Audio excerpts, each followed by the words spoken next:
유영철 범행일지. 2003년 9월 11일 전주교도소를 출소해 13일로 살인에 시작되었다. 2003년 9월 24일 서울 강남구 신사동 622-6에서 숙명여자대학교 명예교수 B씨와 부인 C를 둔기로 살해. 살인 후 유영철은 지문이나 발자국이 묻었을 가능성이 있는 곳을 치밀하게 닦은 다음 현관문 잠금 장치를 한 뒤 대문으로 빠져나왔다. 그러나 얼마 가지 않아 잭나이프를 두고 왔다는 것을 알게 되자 다시 담을 넘어 들어간 뒤 잠긴 현관문을 발로 차서 문고리를 부수고 잭나이프를 찾아 나왔다.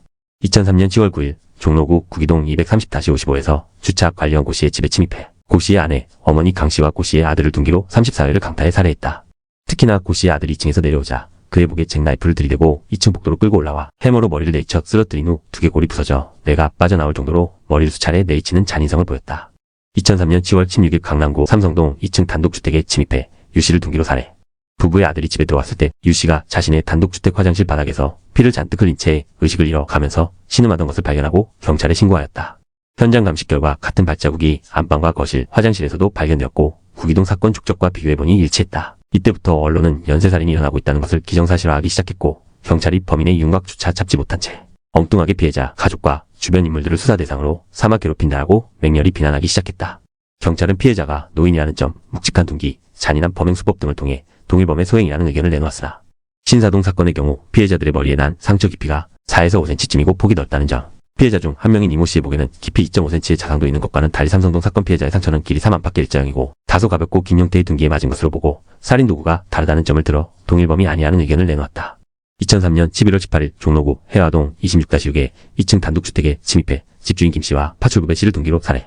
증거인멸을 위해 금고에 불을 지름. 현장에 태어난 지 3개월 된 증손자가 이불에 둘러싸여 질식 직전까지 갔으나 가까스로 목숨을 건졌다. 피해자의 집 주변을 수색하던 경찰은 인근 건물 입구에 CCTV 카메라가 설치되어 있는 것을 발견해 녹화된 테이프를 제출받아 분석했고 자신의 상의에 피가 튀어 이를 감추기 위해 피해자 집 옷장에 걸려있던 점퍼를 입은 채 걸어 내려가는 범인의 뒷모습이 찍힌 화면을 찾아낼 수 있었다. 국립과학수사연구소 영상분석실에서 분석한 결과 범인의 키가 168cm라는 것을 알게 되었고 경찰은 CCTV 화면에 찍힌 뒷모습과 168cm의 키, 20, 30대 후반의 남자, 그리고 족적 검색을 바탕으로 금강제와 버펄로 캐주얼화를 신고 다니는 사람을 찾는다는 수배 전단을 전국에 배포했다. 유영철은 자신이 CCTV에 찍혔다는 사실을 알게 된 후 검거될까봐 두려워져 잠시 살인을 중단했다. 2004년 4월 14일 서울 중구 화학동의 도깨비시장에서 노점상을 하던 안씨를 안씨의 베스타 승합차로 유인해 살해했다. 유영철은 2004년 4월 13일 밤 중구 화학동 삼형빌딩 1층 백성플라자 약국 앞에서 비아그라와 음란 CD를 판매하는 피해자의 동태를 살피다가 영업을 끝내고 남은 물건들을 들고 자신의 베스타 승합차 쪽으로 가던 피해자에게 다가왔다.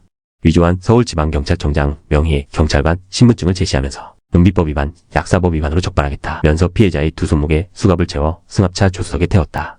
원래 유영철은 살해 계획이 없었고 아무 씨로부터 돈이나 좀 뺏고 보낼 생각이었으나 승합차를 운전해 가던 중 피해자가 유영철의 신분을 의심하기 시작했다.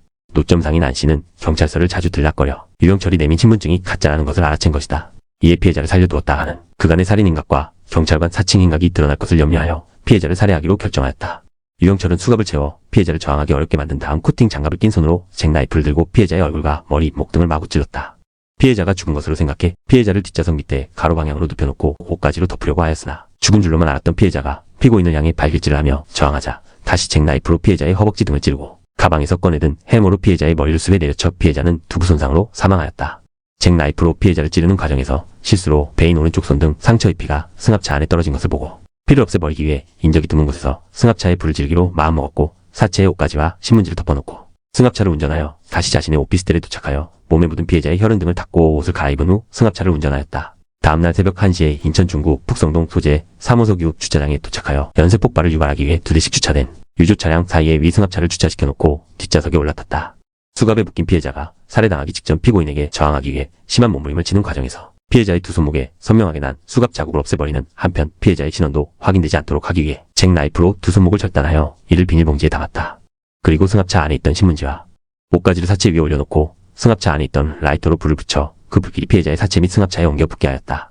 이 엽이 비닐봉지에 들어있는 두 손목을 그곳으로부터 약 300m 떨어진 월미도 횟집상가 앞 방파제 바이튼에 버렸다. 피해자의 시신은 월미도에서 기름탱크에 담겨 불태워졌고 이 때문에 시신이 완전 전소되어 DNA 감식도 힘들 정도로 훼손되었다. 뒤늦게 행방을 파악한 유족들은 겨우 남은 시신 몇 점을 수거하여 장례를 치렀다. 2004년 3월부터 7월까지 마포구 신수동 오피스텔에서 1명, 마포구 노고산동의 한 오피스텔에서 전화방 도우미와 마사지 도우미 등 여성들을 불러들여 총 11명을 살해하고 시체를 토막냈다. 그는 토막낸 시신을 10개의 검정 비닐로 분리해 싸고 4개의 큰 검정 비닐에 나눠 담은 뒤 택시를 이용해 운반하여 항구는 마포구, 대흥동, 서강대학교 도서관 뒷산 등산로 나무 밑에, 열구는 서대문구, 봉원동 봉원사 주변 한방병원 신축공사장 주변에 안매장하였다. 유영철은 전화로 여성들을 불러 길거리나 여관에서 만난 뒤 컴퓨터 스캐너 장비와 컬러 프린터기를 이용하여 서울지방경찰청장 명의의 위조경찰관 신분증과 남대문시장에서 구입한 수갑을 보여줘 경찰관을 사칭하여 함께 자신의 오피스텔에 들어갔다. 집에 들어간 유영철은 여성들에게 샤워를 하게 한 후 욕실로 들어가서 해머로 머리를 가격하여 기절시키고 나서 거버사의 나이프로 목을 자른 후 욕실에서 시신을 16개에서 18개로 토막냈다. 특히 유영철은 자른 머리에 머리카락을 고무줄로 묶어 벽면에 달린 휴지거리에 매달아 놓아 피를 다 빼냈다라고 진술에 충격을 주었다. 시신을 토막낼 때 소리가 날까봐 물을 틀어서 물소리가 나게 했으며 반젤리스의 칸퀘스트 오브 패러다이스라는 노래를 틀어놓고 사체를 잘랐다. 처음에는 쇠톱을 이용하였고 시간도 많이 걸렸으나 차츰 능숙해져서 칼만 가지고도 토막을 내는 시간이 점점 짧아졌다. 또 혹시라도 DNA 검사로 자신의 신원이 드러나는 것을 막기 위해 11명의 피해 여성들 중 단 한 명과 성관계를 맺었을 뿐 나머지는 즉시 살해하였으며 그러고도 안심되지 않았는지 관계를 맺은 피해 여성의 손가락 지문을 모두 칼로 벗겨내어 화장실 변기에 버리는 치밀함을 보였다. 토막낸 시신을 검정 비닐로 싸는 과정에서 자신의 지문이 남을까봐 시신을 땅에 묻은 뒤에 비닐봉지를 모두 회수하였다. 유영철은 일반적인 연쇄살인범들이 보이는 피해자의 공포나 경악스러운 감정을 보고 싶어 하거나 피해자가 자신에게 동정과 자비를 갈구하는 행동을 즐기지 않고 순식간에 피해자들을 즉사시켰다. 하지만 욕구를 충족시키기 위하여 사체에 대한 모욕이나 절단 등의 엽기적인 행동을 했는데 시체의 뇌수를 믹서에 갈아먹는 등의 식인행위는 물론 간과 자궁, 음부 등을 잘라내는 등의 시체 훼손을 저질렀다. 유영철은 피해자를 죽인 순간을 회상하기 위해 자신만이 알고 있는 장소에 사체를 토막내어 안매장하였고 피해자가 차고 있던 팔찌를 전리품으로 가지기도 했는데 프로파일러들은 이러한 유영철의 행동을 연쇄살인범들이 보이는 전형적인 회상기하고 분석했다. 모든 살인과 살인간 일정한 냉각기간을 가진 뒤 침체기가 끝나면 살인을 반복하였는데 특히 직업 여성계획 살인에서는 냉각기간의 간격이 매우 빨라지는 것으로 보아 범행수법이 점차 숙달되어 가고 있었던 것으로 보인다. 3월 16일 전화방 도우미 23세 여성을 두 손으로 목 졸라 살해. 시신은 서강대학교 뒷산에 안매장하였다. 4월에서 5월 전화방 도우미 친원불명 여성 살해.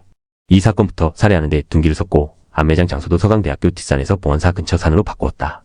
5월 PC방에서 조건 만남 쪽지를 보내고 있던 25세 여성을 보고 위조 경찰증을 들이밀어 윤락 행위를 단속한다며 경찰 행세를 해 자신의 집으로 데려온 다음 살해. 6월 2일 전화방 도우미 35세 여성 살해. 6월 전화방 도우미 친원불명 여성 살해. 6월 9일 출장 마사지사 26세 여성 살해. 6월 18일 전화방 도우미 27세 여성 살해. 사실 유영철은 같은 업소의 다른 여성을 불렀는데 피해자가 대신 유영철을 찾아오는 바람에 살해당하고 말았다. 6월 25일 출장 마사지사 28세 여성 살해.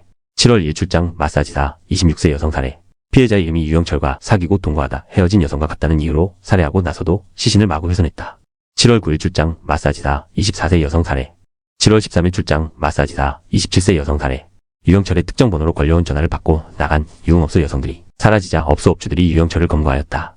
유영철은 검거 당시 이미 전과 14범이었으며 살해한 사람은 20명. 대한민국 연쇄살인범 중 가장 많은 사람을 죽였다. 유영철은 2004년 7월에 체포되어 사형이 확정되었고 20년이 지난 지금도 사형 미결수로 분류되어 복역 중이다.